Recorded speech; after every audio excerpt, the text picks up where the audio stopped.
আমাদের বাংলাদেশের একজন বড় বুজুর্গ আলেম আছেন ওয়াইস হযরত মাওলানা মুফতি নজরুল ইসলাম কাসেমি, অনেক সুন্দর বয়ান করে, দরদ মাখা বয়ান।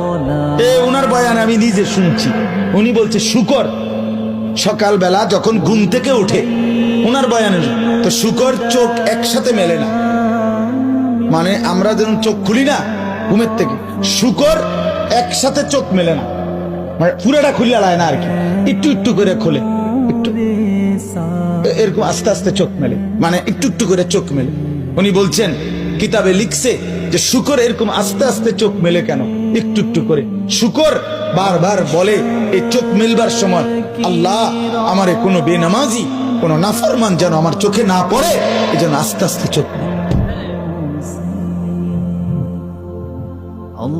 আপনার কোন নাফরমান, আপনার কোন নাফরমান বেঈমান যেন আমার নজরে প্রথমেই না পড়ে, এই জন্য সে আস্তে আস্তে চোখ মেলে। আমি হুজুরের বয়ান শুনছি। তোমাকে শুকরে ঘৃণা করে, কুকুরে ঘৃণা করে।